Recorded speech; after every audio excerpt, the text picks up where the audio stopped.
بانی مجلس عزا سید علی سلیمان، سید محمد حسین، سیدہ رقیہ حسین خود بیمار ہیں یا ان کے گھروں میں بیماریاں ہیں، جوان بیٹا علی اکبر بیمار ہے، خداوند متعال کے حضور دست بستہ دعا گو ہیں کہ اس فرش عزا کی عظمت کے صدقے انہیں شفائے کاملہ عاجلہ کلیہ عطا فرما۔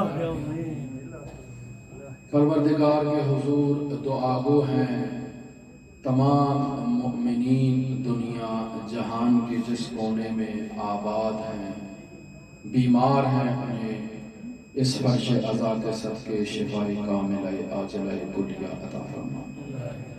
جو مؤمنین پریشان حال ہیں، پریشانیوں میں مبتلا ہیں، پروردگار ان کی پریشانیوں کو اس فرش عزا کے صدقے مرتفع فرما۔ وہ مومنین جو اسیر ہیں، قید و بند کی صعوبتیں برداشت کر رہے ہیں، میرے مالک اس فرش عزا کے صدقے ان مومنین کو قید و بند کی صعوبتوں سے آزادی اور رہائی عطا فرما۔ ایک مومنہ یا مومن امتحان میں ہے، کسی آزمائش میں ہے، کسی امتحان میں ہے، پروردگار انہیں اس آزمائش اور امتحان سے سربلندی عطا فرما۔ ایک مومن بیمار ہے، کسی ہاسپٹل میں ہے، ظاہراً پروردگار اس فرش عزا کے صدقے انہیں شفا یابی عطا فرما۔ پروردگار یہ زائر جو امام علی ابن موسیٰ رضا کے زائر تھے، جن کا مشہد میں انتقال ہوا، پروردگار ان کو جوار علی ابن موسیٰ رضا میں جگہ عطا فرما۔ پروردگار عظمت قرآن و عظمت اہل بیت کا واسطہ آج اس فرش عزا کی اور عشرہ محرم کی آج 12ویں اور آخری مجلس ہے، پروردگار اس فرش عزا کو بچھانے میں، کتیبے اور بینر آویزاں کرنے میں، نیاز کا اہتمام کرنے میں، نیاز میں حصہ ڈالنے میں، اس مجلس عزا میں شریک اور شرکت کرنے والے علماء میں اور زائرین میں، بالخصوص پڑھنے والے عزیزان مدح خان، منقبت خان، مرثیہ خان، پروردگار ان تمام کی جملہ حاجات کو اپنی بارگاہ میں پورا فرما۔ عظمت قرآن و عظمت اہل بیت کا واسطہ جو ان کی پریشانیاں ہیں، ان کی پریشانیوں کو برطرف فرما۔ پروردگار ہر سال ہمیں اسی طرح حسین ابن علی کے لیے فرش عزا بچھانے کی سعادت نصیب فرما۔ پروردگار جہاں کہیں بھی اس فرش عزا کو بچھانے میں مومنین کے لیے مشکلات پیش آئیں، پروردگار ان کو اور ان کی مشکلات کو مرتفع فرما، ان کے لیے آسانیاں فرما، ان کو اس آزمائش کی گھڑیوں سے باہر نکال۔ اگر کوئی فرش عزا کو بچھانے کے باعث قید و بند میں چلا گیا تو پروردگار اسے رہائی عطا فرما۔ کسی کا انتقال ہو گیا یا کوئی شہید ہو گیا تو اسے جوار رحمت میں جگہ عطا فرما، جوار ابی عبداللہ میں جگہ عطا فرما۔ پروردگار تمام بانیان عزا، تمام خطبہ، تمام ذاکرین کی جملہ حاجات کو پورا فرما، ان کے خلوص میں اضافہ فرما، حسین ابن علی کے ساتھ ان کی عقیدت اور محبت میں اضافہ فرما، انہیں ہمیشہ حسین ابن علی کی خاطر خلوص نیت کے ساتھ عشق حسین میں مجالس عزا پڑھنے اور منعقد کرنے کی توفیق عطا فرما۔ پروردگار حضرت صاحب العصر والزمان کے ظہور میں تعجیل فرما، ہمیں حضرت صاحب العصر والزمان کے اصحاب و اعوان و انصار میں شمار فرما۔ استغفر اللہ ربی و اتوب الیہ، اعوذ باللہ من الشیطان اللعین الرجیم، بسم اللہ الرحمن الرحیم۔ الحمد لله رب العالمين الصلاة والسلام على أشرف الأنبياء والمرسلين وعلى آله الطيبين الطاهرين المعصومين الذين أذهب الله عنهم الرجس وطهرهم تطهيرا اللهم صل على محمد وآل محمد رب اشرح لي صدري ويسر لي أمري واحلل عقدة من لساني يفقهوا قولي أفوض أمري إلى الله إن الله بصير بالعباد عن النبي صلى الله عليه وآله وسلم إن الحسين مصباح الهدى وسفينة النجاة درود پر محمد وآلہ اللهم صل على محمد وآل محمد وعجل عشرہ محرم کا انعقاد ہوا 12 مجالس کا انعقاد ہوا آج سویم کی مجلس اور آخری مجلس اور سرنامہ کلام حدیث قدسی رسول خدا صلی اللہ علیہ وآلہ وسلم کی لسان مبارک سے جاری ہونے والی نورانی حدیث بے شک حسین ہدایت کا چراغ اور نجات کی کشتی تھی۔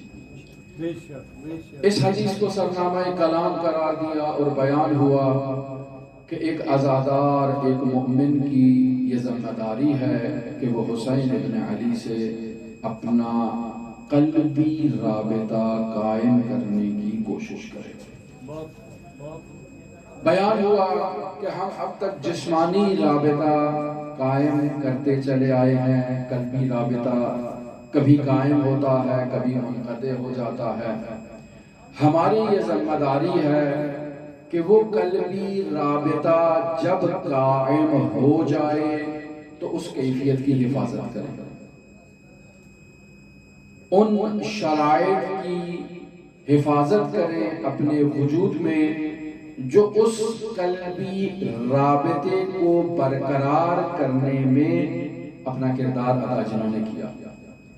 جن شرائط کی بدولت، جن حالات کی بدولت، جن کیفیتوں کی بدولت ہمارا حسین ابن علی سے ایک قلبی رابطہ قائم ہوا، ہماری آنکھوں نے وضو کیا اور ہمارا دل کربلائی ہو گیا، ہمارا دل حسینی ہو گیا، ہمارا دل فرش عزا کی بدولت عزادار ہو گیا۔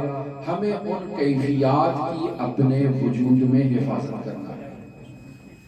وہ کیفیات اگر کمزور ہیں تو کوشش یہ کرنا ہے کہ ان کی تقویت کی جائے، ان میں شدت کو لایا جائے اور اس قدر شدید کر دیا جائے کہ ہمارے اور حسین ابن علی کے درمیان کوئی فاصلہ، کوئی رکاوٹ ایجاد نہ ہو۔ ایسی محبت میں ہم آ جائیں کہ جسے مجذوب کی کیفیت ہوتی ہے، حسین ابن علی کا تذکرہ ہو، حسین ابن علی کا نام ہو اور ہماری آنکھوں سے آنسو جاری ہو جائے۔ اس کیفیت کو حاصل کرنا ہے اور اس فرش عزا کا کمال یہ ہے کہ اس فرش عزا میں آنے والے عزادار کو یہ فرش عزا ایسی کیفیت تک پہنچاتا ہے، لیکن وہاں تک پہنچنے کے لیے اس عزادار کی ذمہ داری ہے کہ یہ خود کو حالت حزن میں لے کر آئے۔ اگر حسین ابن علی پر گریہ کرنا چاہتا ہے، عزاداری کرنا چاہتا ہے تو محزون کیفیت میں فرش عزا ہے۔ وہ چیزیں جو حضور کے ساتھ منافات رکھتی ہیں، مطابقت نہیں رکھتی ہیں، سنخیت نہیں رکھتی ہیں، مناسبت نہیں رکھتی ہیں، ان چیزوں کو اپنے وجود سے دور کریں۔ ایسی محفلیں ہیں، ایسی گفتگو ہے، ایسا کلام ہے، ایسا طعام ہے، ان سب چیزوں سے دوری اختیار کی جائے۔ اور بیان ہوا کہ اگر انسان خود کو حسین ابن علی کی مظلومیت کے لباس میں ڈھالنے کے لیے کوشش کرے کہ کچھ حد تک اس مظلومیت اور مصیبت کے آثار انسان کے وجود میں آ جائیں اور انسان بھی اس انداز میں اس مصیبت اور مظلومیت کی کیفیت کو درک کرنے کے قابل بن جائے، تو اس شرائط کو اپنے لیے محفوظ رکھے، اس کو پائیدار کرنے کی کوشش کرے، اس کو اپنے لیے باقی رکھنے کی کوشش کرے۔ فرش عزا پہ آئیں تو باوضو ہو کر آئیں۔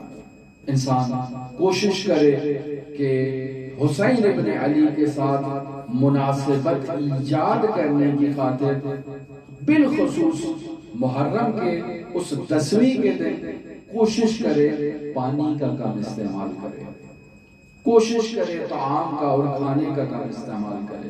اور یہ وہ سب چیزیں ہیں جو ہمارے فقہا، ہمارے علماء کی زندگی میں موجود ہیں، اور انہوں نے ان چیزوں کو اہل بیت کے دسترخوان سے اخذ کیا ہے۔ ہمارے فقہا، ہمارے بزرگان، ہمارے علماء، ہمارے عرفاء، ان کے پاس ان کے دامن میں جو چیز بھی آپ کو نظر آتی ہے اس چیز کو انہوں نے اہل بیت کے دروازے سے قصد کیا۔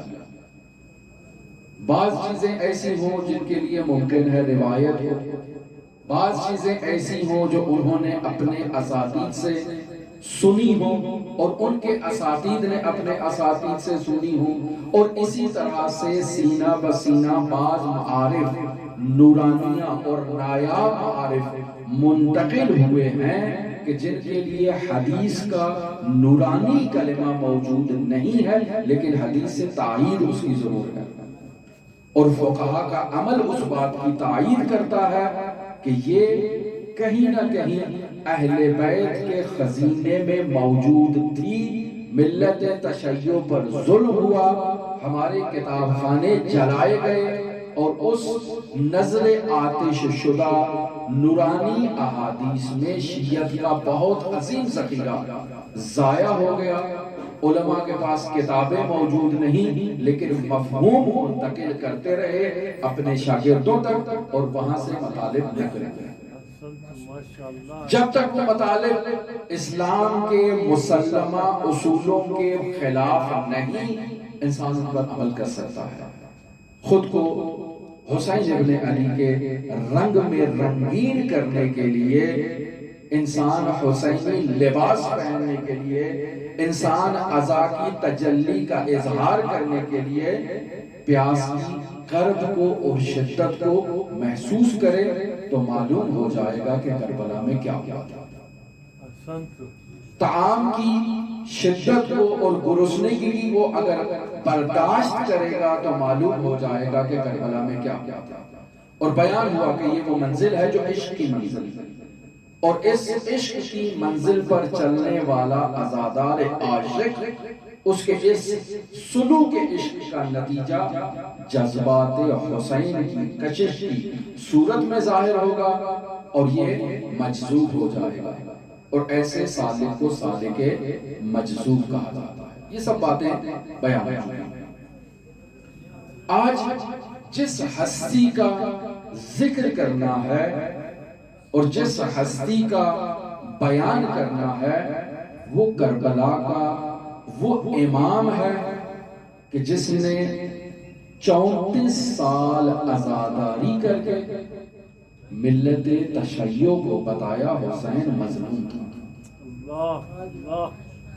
امام زین العابدین کربلا کے واقعے میں سن مبارک 23 سال بیان ہوا، اور کربلا کے واقعے کے بعد سن مبارک جسے سن امامت کہا جائے 34 سال بیان ہوا، اور بیان ہوا کہ 57 سال کی بابرکت عمر میں یہ مظلوم امام زہر جفا سے شہید کر دیا گیا۔ جب تک زندہ رہے اپنے والد بزرگوار کی عزاداری میں عزاداری کرتے رہے، اور حسین ابن علی کے اس پیغام کو رہتی دنیا تک منتقل کر گئے، پہنچا گئے کہ میرے جد حسین کو پیاسا اور بھوکا ذبح کیا گیا۔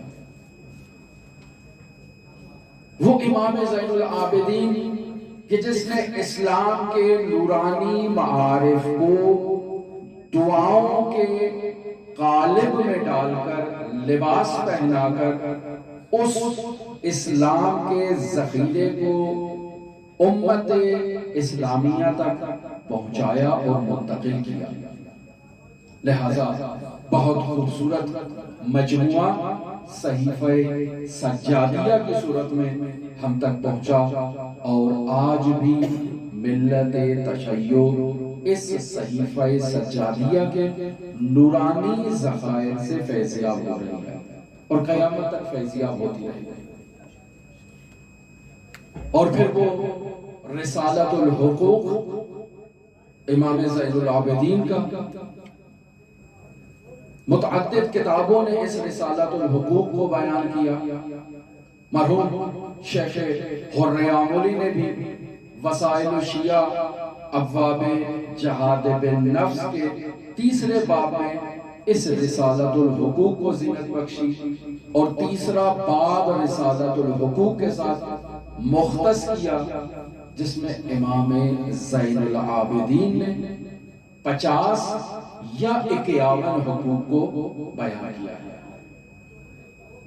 اگر 51 ہے تو 51 ہے، اگر 50 ہے تو 51واں حق بھی کسی دوسرے حق کے ذیل میں بعض علماء نے بیان کیا۔ یعنی اختلاف عدد جو ہے وہ اس وجہ سے ہے کہ بعض نے اس کو کسی دوسرے حق کے ذیل میں شمار کر دیا تو وہ 50 ہو گیا یا 51 ہو گیا، اور یہ رسالت الحقوق امام زین العابدین کا ہے۔ وہ عزادار، وہ مومن، وہ شیعہ جو صدیقہ طاہرہ فاطمہ زہرا سلام اللہ علیہا کے حق کے چھن جانے پر عزاداری کرتا ہے، گریہ ازاری کرتا ہے، ماتم کرتا ہے، آہو بکا کرتا ہے، وہ امام زین العابدین کے بیان کردہ حق کو کبھی پامال نہیں کرتا۔ اسے معلوم ہے کہ حقدار کو دینا ہی اسلامی تعلیمات کا حصہ ہے، اور اگر ہم حقدار کو اس کا حق نہ دیں اور اس کے حق کو چھین لیں، پامال کر دیں، تاراج کر دیں، تو نتیجہ کیا نکلے گا؟ ہمارا شمار بھی انہی افراد میں ہوگا۔ ہم بھی ایسے ہی ہیں کہ جیسے افراد نے صدیقہ طاہرہ کو حق سے محروم کیا۔ لہٰذا امام زین العابدین نے ان تمام حقوق کو بیان کر دیا جو ایک انسان کو جاننا ضروری ہے، اور ایک عزادار کو ان حقوق کی رعایت کرنا ضروری ہے۔ تمہاری ماں کا تمہارے اوپر کیا حق ہے، تمہارے والد کا حق کیا ہے، تمہارے بھائی کا حق کیا ہے، تمہاری بہن کا کیا حق ہے، تمہاری زوجہ کا کیا حق ہے، تمہارے بیٹے کا کیا حق ہے، تمہاری اولاد کا کیا حق ہے۔ گھبرا تو نہیں گئے؟ یہ وہ حقوق ہیں جو امام زین العابدین نے بیان کیا۔ مسجد کے پیش نماز کا تمہارے اوپر کیا حق ہے، مسجد میں جو شخص آذان دینے کے لیے آتا ہے اس شخص کا تمہارے اوپر کیا حق ہے، وہ شخص جو تمہارے معاشرے کے نظم و نسق کو چلا رہا ہے اس کا تمہارے اوپر کیا حق ہے۔ اگر انسان ان حقوق کی رعایت نہ کرے، ان حقوق کو بھول جائے، نظر انداز کر دے، یا اس نے اپنی زندگی میں حد اقل ایک مرتبہ امام زین العابدین کا رسالت الحقوق پڑھا نہ ہو، وہ کیسے کہہ سکتا ہے کہ میں امام زین العابدین کا عزادار ہوں؟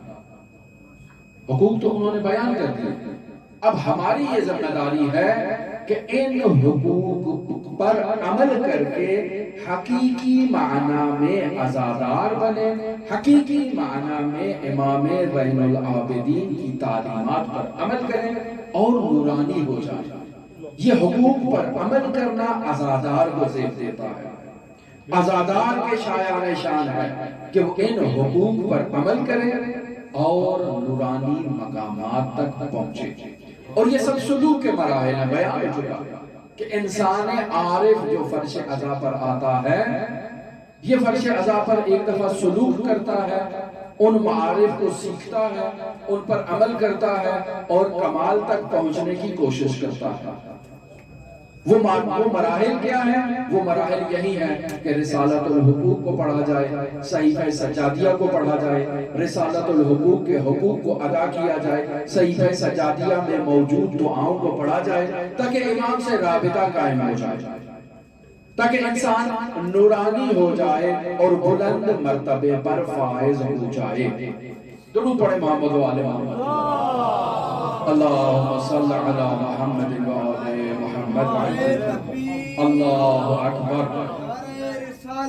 یا رسول اللہ حسینیات زندہ باد، یزیدیات مردہ باد، اے ہماری درسگاہ کربلا کربلا حق کا سیدھا راستہ، کربلا کربلا عظمتوں کا راستہ، کربلا کربلا سیرتوں کا راستہ، کربلا کربلا نعرہ حیدری، یا علی عظمت محمد و آل محمد صلوات۔ اللہم صل علی محمد و آل محمد وعجل فرجہ۔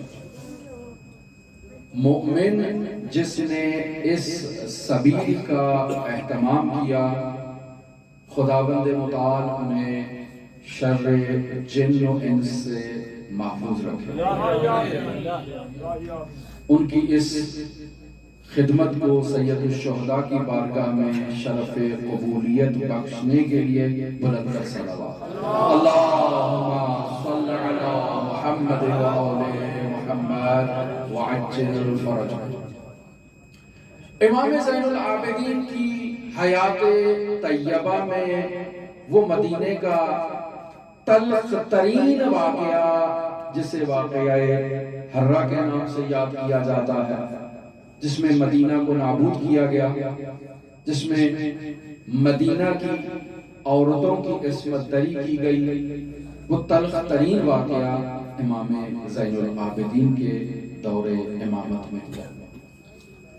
وہ لوگ جنہوں نے حسین ابن علی کو خطوط لکھے اور مدینہ آنے کی دعوت دی اور بعد میں مختار شہید ہو گئے اور انہوں نے مختار کے ساتھ وفا نہ کی، حسین ابن علی کربلا تک پہنچ گئے، انہوں نے وفا نہ کی، حسین ابن علی شہید ہو گئے، انہوں نے وفا نہ کی، خاندان عصمت و طہارت کی مخدرات اسیر ہو گئی، انہوں نے وفا نہ کی، اور بعد میں انہیں اپنے کیے پر شرمندگی ہوئی اور انہوں نے حکومت وقت کے خلاف قیام کیا اور اپنی توبہ کا اعلان کیا، جسے قیام توابین کے نام سے تاریخ بیان کرتی ہے، وہ بھی امام زین العابدین کے دور امامت میں ہوا، اور وہ عظیم ترین قیام جس میں کربلا کے شہداء کے جنایت کاروں کو سزا دی گئی، قیام مختار، وہ بھی امام زین العابدین کے دور امامت میں وقوع پذیر ہوا۔ اور اس کے علاوہ بہت ساری تحریکیں امام زین العابدین کے دور امامت میں ہوئی۔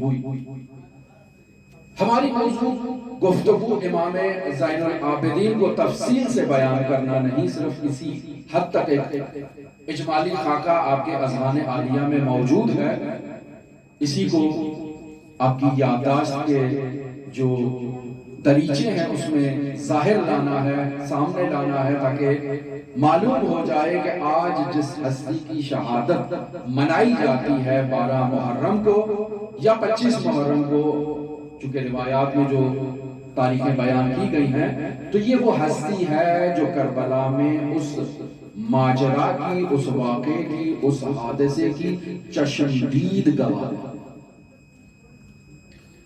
اس فرش عزا پر آ کر ہمارا کام کیا ہے؟ ہم نے حسین ابن علی سے رابطہ قائم کرنا۔ حسین ابن علی کی شہادت ہو چکی اور اب آگے کا مرحلہ شروع ہوتا ہے، وہ عزادار، وہ مومنین جو قیامت تک آئیں گے، وہ حسین ابن علی سے اپنی بیعت کا اظہار کرنے کے لیے، حسین ابن علی سے اپنے عہد و پیمان کو باندھنے کے لیے وہ حسین ابن علی کے حرم مطہر کا رخ کریں گے اور حسین ابن علی کی زیارت کریں گے۔ یہاں سے پہلے مجلس عزا تھی اور اس مجلس عزا میں بھی ہمیں اعزاز ملا کہ ہم کچھ عرائض اور کچھ مطالب وہاں بیان کریں، تو وہاں بیان ہوا کہ یونس بن زبیان امام جعفر صادق علیہ السلام کا صحابی، اللہم صلی علی محمد بیان کرتا ہے کہ مولا جب کبھی بھی حسین ابن علی کا نام آتا ہے میرے وجود میں ایک تپش شدت اختیار کرتی ہے، میرے دل کی دھڑکن میں اضافہ ہوتا ہے اور ایک ایسی کیفیت ہوتی ہے میری، مولا بتائیں کیا کروں؟ کہا جب ایسی کیفیت ہو تو حسین ابن علی کے حرم کی طرف اور رخ کر کے 3 مرتبہ کہو صلی اللہ علیہ یا ابا عبداللہ، اور حسین ابن علی کو یاد کرو، اور پھر وہ نورانی حدیث جو زیارت ابا عبداللہ کی نورانیت سے متعلق ہے ہم نے اس مجلس عزا میں بیان کی، یہاں اس کا تکرار کرنا مقصود نہیں ہے، البتہ احادیث نورانیہ دوبارہ بیان بھی ہو جائیں تو تکرار نہیں ہوتا۔ کلامکم نور، آپ کا کلام نور ہے، جب بھی اس نورانی کلام کو بیان کیا جائے انسان کے وجود میں اس نورانی کلام کی نورانیت کی شدت میں اضافہ ہوتا ہے اور انسان نورانی تر ہو جاتا ہے۔ لیکن ابھی اس روایت کو جو پہلی مجلس میں ہم بیان کر چکے، بیان کرنا مقصود نہیں، دوسری روایت آپ کی خدمت میں بیان کروں گا۔ اس روایت کو بیان کرنے سے پہلے آپ کی خدمت میں بیان کر دوں کہ عزائے حسین میں عزادار کے لیے یہ بیان کیا گیا ہے کہ وہ جس قدر اپنا رابطہ حسین بن علی سے قائم کر سکتا ہے اس کی نجات اسی رابطے کے قیام ہے۔ انسان کا رابطہ اگر حسین بن علی سے قائم ہو جائے تو انسان نجات یافتہ ہے، انسان ہدایت یافتہ ہے۔ رابطہ کیسے قائم کیا جائے؟ محرم کی مجالس میں بیان ہو چکا کہ جس قدر انسان اپنے معشوق کی طرف رخ کر کے اس کی زیارت کرتا ہے، اس کے جمال انور کا مشاہدہ کرتا ہے، اس کے وجود میں کشش اور حرارت ایجاد ہوتی ہے، اور پھر وہ معشوق اپنے عاشق کو کھینچتا ہے اور کشش سے اس کو اپنی طرف لاتا ہے۔ انسان کی ذمہ داری ہے اپنے وجود میں مقدمات ایجاد کرے، حسین ابن علی کشش سے اپنے اس عاشق کو اپنی طرف کھینچے، جیسے مقناطیس موجودات کو اپنی طرف کھینچتا ہے اور کشش سے ان کو اپنی طرف لے جاتا ہے، اور جس قدر اس مقناطیس کی کشش میں شدت ہوگی اسی شدت کے ساتھ وہ وزنی ترین اور ثقیل ترین چیزوں کو اپنی طرف کھینچنے کی توانائی رکھتا ہے۔ اور اگر کشش باطنی کو دیکھا جائے تو حسین ابن علی کی کشش سے زیادہ کس کی کشش آپ کو ملے گی؟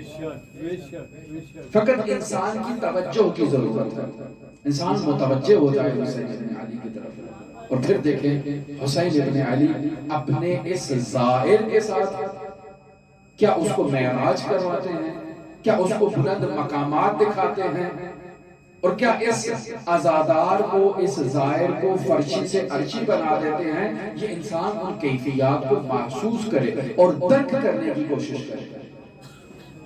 لہذا فراوان احادیث حسین ابن علی کی زیارت کے بارے میں بیان ہوئے۔ کتاب اگر دیکھی جائے تو کامل الزیارات، تمام ہستیوں کی زیارات کے مجموعے کا نام ہے کہ جس میں ائمہ معصومین کی لسان مبارک سے نورانی ہستیوں کی زیارات کو بیان کیا گیا ہے، ان کے فضائل کو بیان کیا گیا ہے، ان کی اہمیت کو بیان کیا گیا ہے۔ اور کتاب لکھنے والے ابن قولوی کو معمولی شخصیت نہیں ہے، بہت عظیم المرتبت فقیہ، جلیل القدر فقیہ، لیکن اگر اس کتاب کا مشاہدہ کیا جائے تو 10 ہستیوں سے متعلق جو زیارات، جو تاکیدات بیان ہوئی ہیں امام حسین کے علاوہ باقی 13 ہستیوں سے متعلق 100 صفحات پر مشتمل ہے۔ اگر کتاب کا حجم 500 صفحات ہے تو 100 صفحات میں رسول خدا، حضرت امیر المومنین، حضرت صدیقہ طاہرہ، حضرت حسن مجتبیٰ، حضرت زین العابدین، سب ہستیوں کو ان 500 صفحات میں سے 100 صفحات کے اندر بیان کیا گیا ہے، لیکن 400 صفحات میں حسین بن علی کو بیان کیا گیا ہے۔ اور اس کی وجہ کیا ہے؟ اس کی وجہ یہ ہے کہ سفینۃ الحسین اسرعها اوسعها وفی لجج البحار اوسعها، ان الحسین مصباح الہدی وسفینۃ النجاۃ۔ حسین ابن علی سے تمسک کرے گا تو انسان میں جذبے کی کیفیت ایجاد ہوگی، انسان میں گریے کی کیفیت ایجاد ہوگی، انسان میں بقا کی کیفیت ایجاد ہوگی۔ وہ سفر جو انسان نے سالوں میں طے کرنا تھا، اس سفر کو سیکنڈوں میں طے کرے گا۔ اس کتاب کے اس ظاہری تقسیم بندی سے انسان اندازہ لگا سکتا ہے کہ کس قدر اہمیت ہے حسین ابن علی کے اس فرش عزا کی، حسین ابن علی کی زیارت کی، حسین ابن علی سے رابطہ قائم کرنے کی، انسان کی نجات کے لیے۔ لہٰذا ہم دیکھتے ہیں کہ ائمہ معصومین علیہ السلام مؤمنین کو ترغیب دلاتے ہیں کہ جب بھی تمہیں موقع میسر ہو کربلا چلے جاؤ۔ موقع میسر نہیں ہوتا، اپنے گھر کی چھت پہ چلے جاؤ، کربلا کی طرف رخ کر کے کہو السلام علیک یا ابا عبداللہ۔ کم ترین رتبہ وہ شخص جو نہیں جا سکتا کربلا، کم ترین جو کام کر سکتا ہے وہ یہ ہے کہ کربلا کی طرف رخ کر کے اپنا اظہار کرے، اظہار مودت، خود کو حسین ابن علی کے سامنے پیش کرے تاکہ حسین ابن علی کی کشش اسے اپنی طرف کھینچ لے۔ اور اسی سلام عقیدت کو پیش کرنے میں انسان کی نجات ہے۔ انسان بیمار ہے، اس کی بیماریاں برطرف ہوتی ہیں، انسان پریشان ہے، اس کی پریشانیاں برطرف ہوتی ہیں۔ لہذا یہ صرف میرے اور آپ کے ساتھ مخصوص نہیں ہے۔ وہ نورانی ہستیاں جب کسی مشکل میں آتی تھیں تو ان کا بھی یہی وتیرہ تھا کہ وہ اپنے جد حسین ابن علی کو یاد کرتے تھے، حسین ابن علی سے توسل کرتے تھے، تمسک کرتے تھے۔ خود نہیں جا سکتے تھے تو کسی کو بھیجتے تھے کہ جاؤ، جا کر میرے جد حسین ابن علی کے مزار پر میری جانب سے زیارت کرو اور میری شفایابی کے لیے حسین ابن علی کے دروازے پر دعا کرو۔ نعرہ حیدری، یا حسینیت، زندہ باد، حسینیت، زندہ باد، یزیدیت، مردہ باد، یزیدیت، مردہ باد، آل بیت علیہ السلام نے ڈیرے دشمن کا لعنت، بے شمار نعرہ حیدری، یا علی یا علی اللہم صلی علی محمد۔ آل محمد۔ کس قدر اہمیت ہے۔ اب راوی چلتا ہے، راستے میں وسوسہ آتا ہے، کچھ چیز اس کے قلب میں خطور کرتی ہے یا کوئی ڈال دیتا ہے، واپس پلٹتا ہے اور آ کر کہتا ہے یا ابن رسول اللہ، کیا آپ حجت خدا نہیں ہیں؟ ہاں حجت الہی ہیں، حجت خدا ہیں۔ پھر مولا مجھے ادھر کیوں بھیج رہے ہیں؟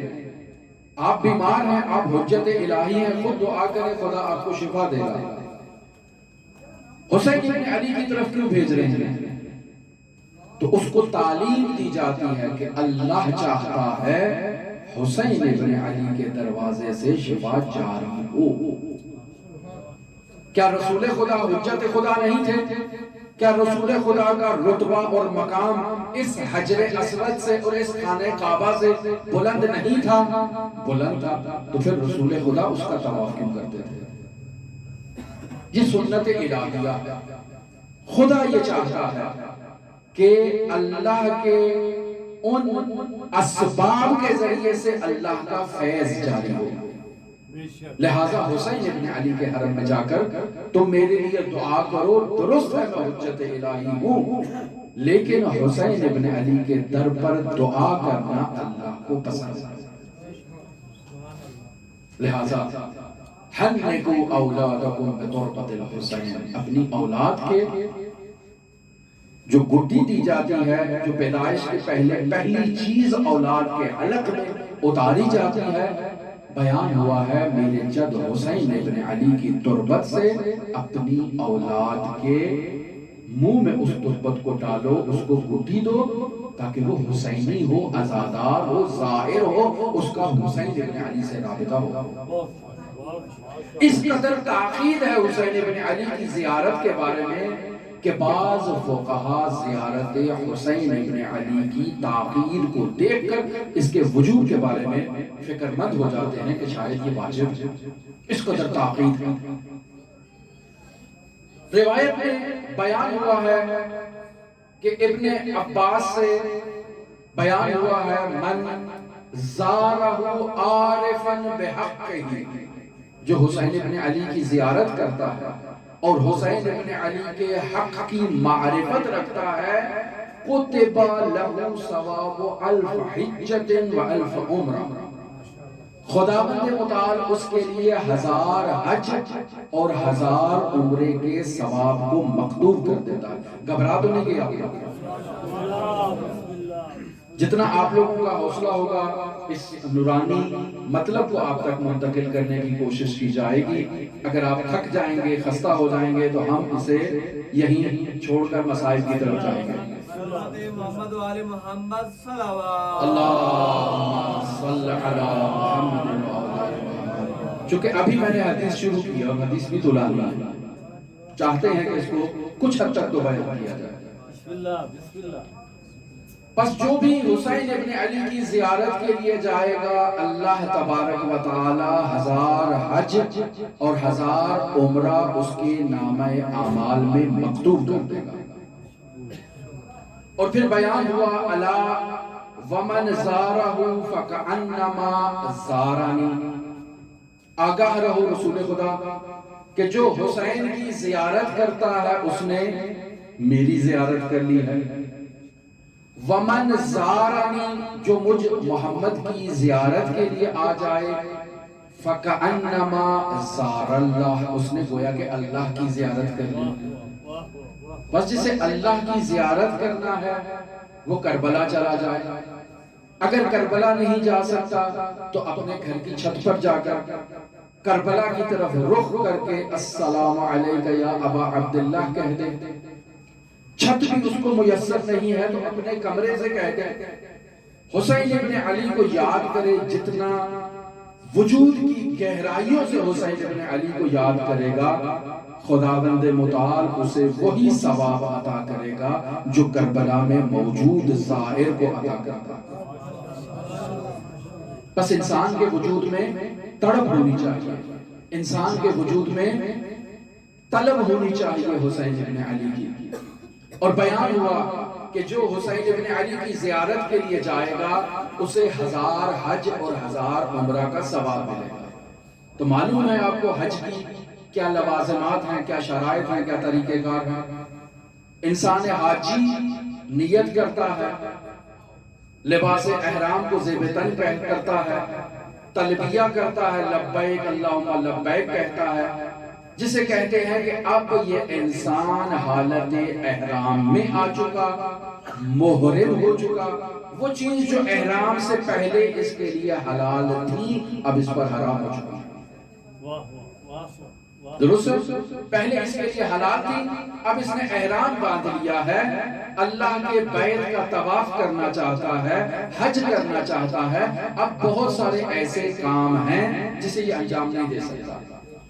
فقہا نے ایک فہرست بیان کی اور 24 عدد محرمات کو بیان کیا کہ جو ایک حج بیت اللہ کے زائر کو جن سے دوری کرتا ہے.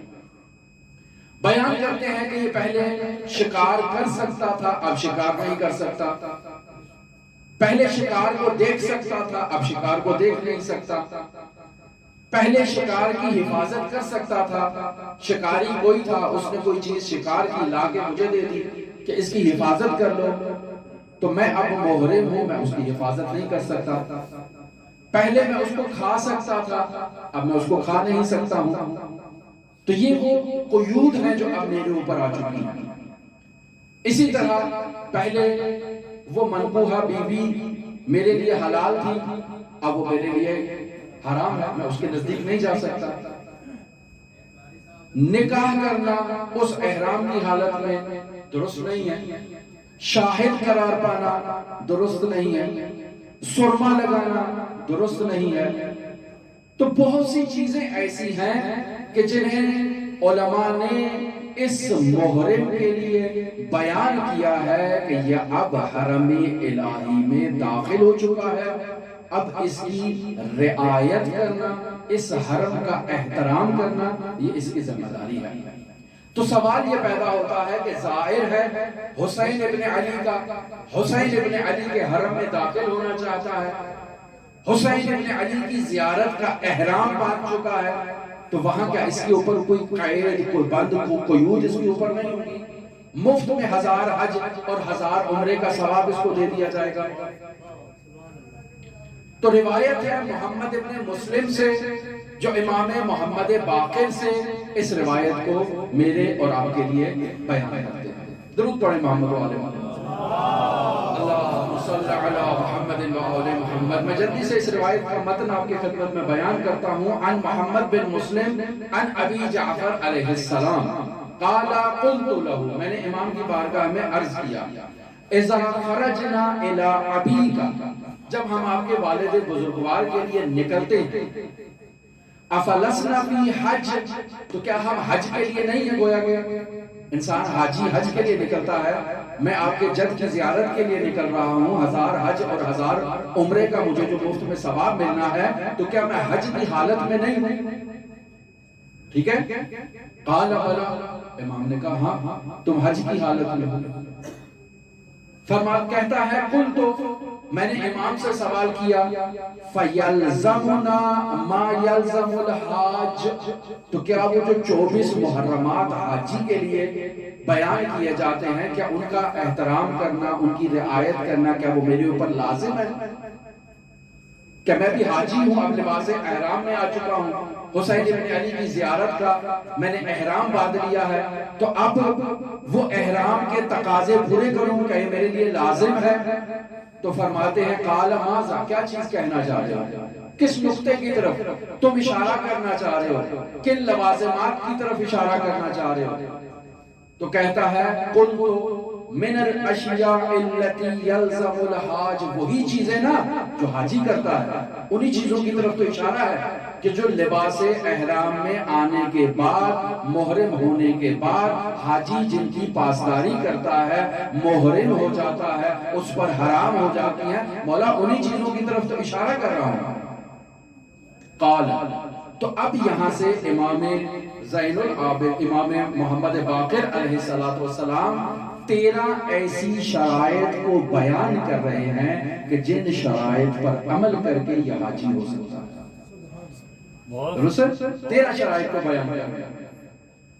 ان 13 شرائط میں پہلی کیا ہے؟ یلزمک حسن الصحابۃ لمن یصحبک، تمہارے لیے لازم ہے جو تمہارے ساتھ ہے ان کا خیال رکھو، ان کا احترام کرو، ان کی ضروریات کو مد نظر رکھو، یہ تمہاری ذمہ داری ہے۔ تم حسین ابن علی کے ساتھ جا رہے ہو زیارت کرنے کے لیے، حسین ابن علی تنہا نہیں تھا، حسین ابن علی نے تو ہر کے 1000 افراد پر مشتمل لشکر کو بھی پانی پلایا، اس کے گھوڑوں کو بھی پانی پلایا۔ تو اپنے ساتھ چلتے ہوئے زائر کا خیال نہیں رکھے گا تو تو زائر کیسا ہے؟ 40 آ رہی ہے، سب جانا چاہتے ہیں سید الشہداء کی زیارت کے لیے، اپنے اپنے گھروں سے نکلتے ہیں۔ اللہ آپ سب کو سید الشہداء کی زیارت کے شرف سے فیضیاب کرے، اور آپ اسی سال حسین ابن علی کی زیارت کربلا میں جا کر اس حائر حسینی میں تحت قبہ آپ دعا کریں اور ہمیں بھی اپنی دعاؤں میں یاد رکھیں۔ تو انسان اپنے ساتھ موجود افراد کے اگر حقوق کا خیال نہیں رکھے گا تو یہ کیسا ظالم ہے؟ حسین ابن علی نے تو دشمنوں کا بھی خیال رکھا، ان کی بھی مہمان نوازی کی، ان کی بھی خاطر مدارت کی، حتیٰ کہ اپنے سب اقربا کو جب شہید ہو گئے تو اس کے بعد بھی حسین ابن علی نے خطبہ دیا کہ شاید ان میں سے کوئی ہماری طرف آ جائے، شاید کوئی ہدایت یافتہ ہو جائے، شاید ابھی کسی کے دل پر مہر نہ لگی ہو اور اسے اللہ نجات دے دے اس خطبے کی بدولت۔ فَيَلْزَمُكَ قِلَّةُ الْقَلَامِ إِلَّا بِخَيْرٍ۔ حاجی، یہ وہ حاجی ہے کہ جس کو اپنی زبان کو کنٹرول میں لینا ہے، تو معمول ہم نہیں لیتے۔ تو امام کیا کہتے ہیں؟ ایھا الزائر، یہ جو زبان اللہ نے تیرے وجود میں قرار دی ہے اس کو اپنے کنٹرول میں رکھ لے، اپنی زبان سے بہت کم تکلم کر، بہت کم گفتگو کر، اس زبان کا استعمال بہت کم کر، لیکن اگر تو کرنا چاہتا ہے تو خیر میں اس زبان کو استعمال کر۔ بیان ہوا پہلے مجلس میں ہم نے کہ کون سے خیر کے کلام روایات میں بیان ہوئے، تسبیح کرنا، حمد کرنا، تکبیر کہنا، تحلیل کرنا، صلوات پڑھنا، سلام پڑھنا، یہ وہ چیزیں ہیں کہ جو روایات میں بیان ہوئی ہیں کہ ایھا الزائر حسینی، تو اس مشین میں امام حسین کی طرف جا رہا ہے، حاجی کہتا ہے لبیک اللہم لبیک، تو کہے یا حسین یا حسین یا حسین، تو کہے اللہم صلی علی محمد و آل محمد، تو کہے اللہ اکبر اللہ اکبر اللہ اکبر، الحمدللہ الحمدللہ الحمدللہ، اپنی زبان پر انہی کلمات کا ورد رکھ، یہ نہ کہے وہاں کیا ہے وہاں کیا ہے، اس خیمے میں کیا ہے اس خیمے میں کیا ہے۔ یہ شرائط بیان ہے۔ وَيَلْزَمُكَ كَثْرَةُ ذِكْرِ اللَّهِ، تمہارے اوپر لازم ہے اللہ کا ذکر کثرت سے کرو۔ وَيَلْزَمُكَ نِظَافَةُ ثِيَابِكَ، تمہارے لیے لازم ہے تمہارا لباس اس سفر میں پاکیزہ ہونا چاہیے، کہیں خدا نخواستہ ایسا نہ ہو کہ رات کو سوئے مجنب ہو گئے، صبح اٹھ کر مشی شروع کر دی اور کہا کہ مسئلہ نہیں ہے 400 کھمبے طے کر کے غسل کر لوں گا، نہیں، انسان وادی مقدس میں قدم بڑھا رہا ہے، انسان حرم الہی کی اس مقدس وادی میں موجود ہے کہ جس کے لیے انسان کا ظاہری اور باطنی طور پر پاکیزہ ہونا یہ بہت ضروری ہے۔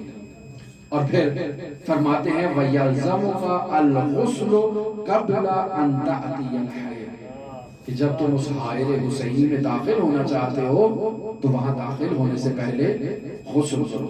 ہم نے بیان کیا کہ بعض روایات میں بیان ہوا ہے کہ انسان اسی کیفیت میں جائے، اور بعض روایات میں بیان ہوا ہے کہ انسان غسل کرے، تو انسان ان دونوں روایات کو جمع کرے اور اس کیفیت میں کہ پہلی زیارت جب حسین ابن علی کے گنبد پر پڑے تو انسان اسی کیفیت میں حسین ابن علی کے قریب جا کر السلام علیکہ یا ابا عبداللہ کہے، اور جب دوسری دفعہ زیارت کے لیے آ رہا ہے تو انسان کو آداب کی رعایت کرنی چاہیے۔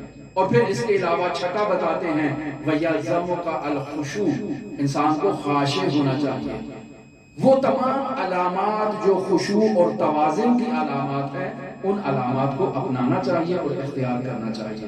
خشوع کی علامات میں کیا ہے؟ انسان اپنا جوتا اتارتا ہے، فَخْلَعْنَ عَلَيْكَ يَا مُوسَىٰ إِنَّكَ بِالْوَادِ الْمُقَدَّسِ، موسیٰ جوتا اتارتا ہے مقدس وادی میں، لہذا روایات میں ہے انسان اپنا جوتا اتارتا ہے، اور یہ تو جوتا ظاہری ہے، انسان اپنا باطنی جوتا بھی اتارتا ہے۔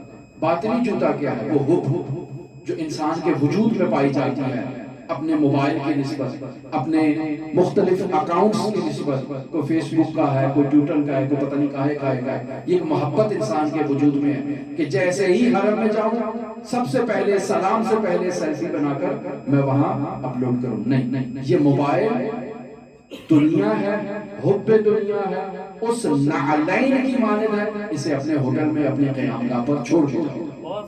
حسین ابن علی سے رابطہ کرنا ہے، پاکیزہ ہو کر جاؤ۔ یہ دنیاوی آلائش اور دنیاوی جو چیزیں ہیں ان کے اپنے وجود سے ترک کر دو، 40 کے ایام میں تو وہ خود زائر حسینی کو اجازت نہیں دیتے، اگر اجازت بھی دے دیں کوئی زائر چھپ کے بھی لے جانا چاہے تو اجتناب کرے۔ انسان نے رابطہ قائم کرنا ہے، اور یہ چیزیں ہیں اس رابطے کی راہ میں رکاوٹ، اور انسان رکاوٹ کو دور کرے۔ اور پھر بیان کرتے ہیں وَكَثْرَةُ الصَّلَاةِ عَلَى مُحَمَّدٍ وَآلِ مُحَمَّدٍ، زیادہ درود پڑھے۔ وَيَلْزَمُكَ التَّوْقِيرُ لِأَخْذِ مَا لَيْسَ لَكَ، نویں چیز، وہ چیز جو تمہاری نہیں ہے اس چیز کو ہاتھ میں تھامنے کی کوشش نہ کرو۔ دیکھا ہے کسی کا جوتا پڑا ہے، میرا کوئی اور لے گیا، میں اس کا لے جاتا ہوں۔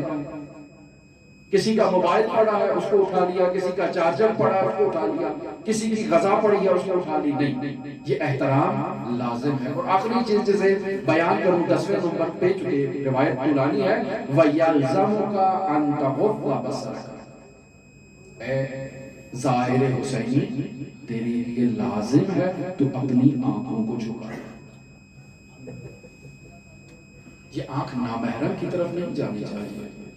انسان حسین بن علی کے حرم میں حسین بن علی کی زیارت کے لیے آیا ہے، نامحرم کی طرف اگر نگاہ کرے تو کیسے ثانیہ زہرا کی طرف اپنا منہ دکھائے گا، اس صدیقہ طاہرہ فاطمہ زہرا کی اس مظلومہ بیٹی کو اپنا چہرہ کیسے دکھائے گا کہ جس کی چادر شام غریبہ میں چھن جائے۔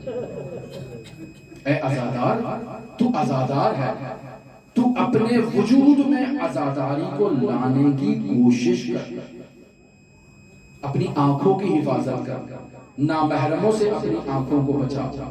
وہ منظر جسے دیکھنے کا اللہ راضی نہیں، حسین بن علی اس منظر کو دیکھنے کا راضی نہیں، تو اس منظر کو اپنی آنکھوں کے سامنے نہ لا، حتیٰ اپنے تصورات کو کنٹرول کرنے کی کوشش کر، اور ایسے مقامات پر اپنی قوہ خیال کو جانے کی اجازت نہ دے جہاں جانے کے لیے حسین بن علی راضی نہیں۔ حسین بن علی تجھے اپنے حرم کی طرف بلا رہا ہے، تجھے اپنے قریب بلا رہا ہے، تو حسین بھی بن جا، حسین کی طرف نگاہ کر۔ اور جب سب شہید ہو گئے حسین بن علی کے، کوئی نہ رہا، آئے اپنے بیٹے حسین بن علی کے خیمے میں، امام سجاد کو بیدار کیا، اور امام سجاد علیہ السلام کو وصیت کی کہ اے بیٹا سجاد، میرے شیعوں سے کہنا کہ میرے بابا حسین بن علی کو پیاسا مار دیا گیا۔ اجر آپ کی آواز بلند ہو گئی، مجلس ہو گئی۔ حسین بن علی کو پیاسا مار دیا گیا۔ اب یہاں 3 روایات ایک ہی مضمون سے متعلق، 3 شخصیات سے متعلق بیان کی جاتی ہیں۔ پہلی شخصیت شہزادہ علی اکبر، کہ جب وہ ودا کرنے کے لیے اور رخصتی لینے کے لیے امام زین العابدین کے پاس آتے ہیں، اور زین العابدین کے جسم مبارک کے پاس آنکھوں سے آنسو بہاتے ہیں، اور بیمار کربلا کے وجود نازنین کے اوپر جب وہ اشک کے قطرات گرتے ہیں تو علی ابن الحسین بیدار ہو جاتے ہیں۔ بھائی سے پوچھتے ہیں، بھائی کیا ماجرا ہے؟ بھیا میں ودا لینے کے لیے آیا ہوں، جہاد پر جانا چاہتا ہوں۔ تو بیدار ہوتے ہیں، کہتے ہیں بھائی مجھے سہارا دو، مجھے کوئی عصا دو، مجھے کوئی تلوار دے دو، میں تم سے پہلے جہاد کے لیے جانا چاہتا ہوں۔ اور دوسری روایت امام حسین سے متعلق ہے کہ جب امام حسین نے وہ استغاثہ بلند کیا تو امام زین العابدین بیدار ہونے کی کوشش کرتے ہیں، اور حضرت زینب عالیہ انہیں سہارا دیتی ہیں کہ بیٹا کیا کرنا چاہتے ہو؟ کہا باپ کے دفاع کے لیے جانا چاہتا ہوں، تلوار اٹھانا چاہتا ہوں۔ کہا نہیں، تمہارا جہاد اس کے بعد شروع ہوگا، جو شام غریبہ کا جہاد ہے، جو بازاروں کا جہاد ہے، جو درباروں کا جہاد ہے، پھپھیوں کو، بہنوں کو اور بیٹیوں کو ساتھ لے جانے کا جہاد ہے، ہر منزل پر، ہر مقام پر نظروں سے شہید ہونے کا جہاد ہے۔ زین العابدین تمہارا جہاد تو بہت ہی سخت ہے۔ اور 11 محرم کو نہ جانے کیسے امام زین العابدین نے وہ رسن خود پہنے، اپنی بہنوں، ماؤں، پھپھیوں کو وہ رسن پہنائے۔ امام زین العابدین کے ہاتھوں میں رسن ہیں، گلے میں طوق ہے، اور کس حالت میں امام زین العابدین کو سوار کیا جاتا ہے؟ روایت کے کلمات ہیں کہ امام کو سوار کیا جاتا ہے، کمزوری کے باعث مظلوم امام سواری سے نیچے گر جاتے ہیں، پھر سوار کیا جاتا ہے، پھر نیچے گر جاتے ہیں کہ اشقیاء کہتے ہیں جاؤ کہیں سے رسی لے کر آؤ، یہ بیمار اس سواری پر نہیں ٹھہر رہا، اسے اس سواری سے باندھ دیا جائے۔ اجرکم اللہ، اجرکم اللہ۔ امام زین العابدین کے قدم ہائے مبارک کو سواری کے شکم سے اور پیٹ سے باندھ دیا جاتا ہے، اور جب یہ سواری چلتی ہے فراز و نشیب کا سفر ہوگا ہے، زین العابدین کا وجود نازنین زخمی زخمی۔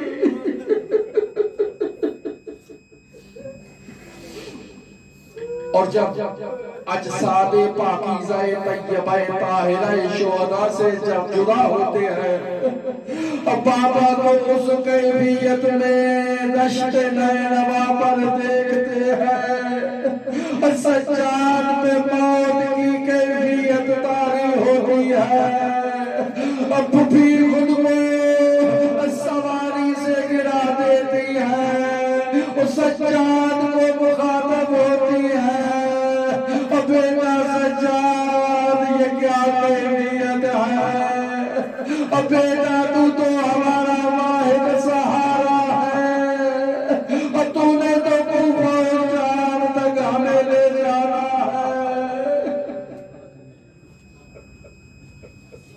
اور جب امام زین العابدین شہداء کے اجساد کو دفن کرنے کے لیے آتے ہیں،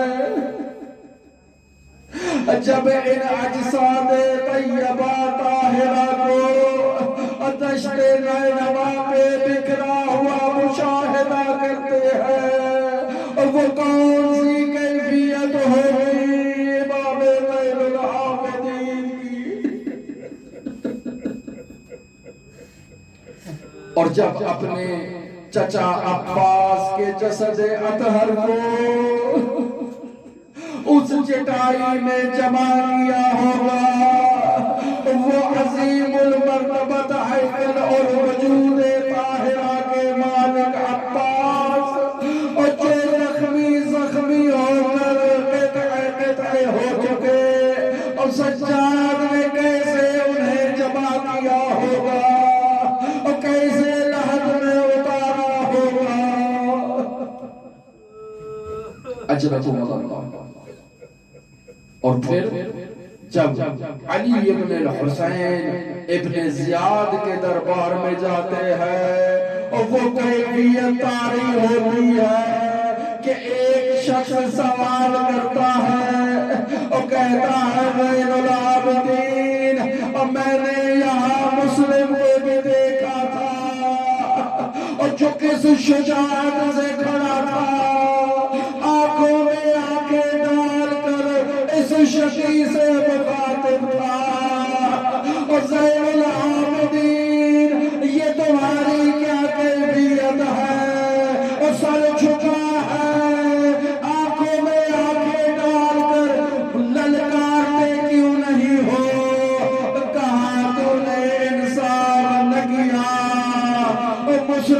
مرد تھا، وہ طلحہ تھا، اور میرے ساتھ پھوپھیاں ہیں، اور مائیں ہیں، بہنیں ہیں، اور بیٹیاں ہیں، اور سجاد مر نہ گیا لیکن اپنا سر تو جھکا سکتا ہے۔ اور جب شام کا دربار ہوا اور کسی نے امام زین العابدین سے سوال کیا کہ بتاؤ کس کو فتح نصیب ہوئی، تو کہا ٹھہر جا، ابھی گلدستہ اذان سے اذان کی آواز سنے تو سمجھ لینا میرے بابا حسین کو فتح ہوئی، اور اگر اذان کی آواز سنائی نہ دے تو پھر مان لینا ہمیں شکست ہوئی۔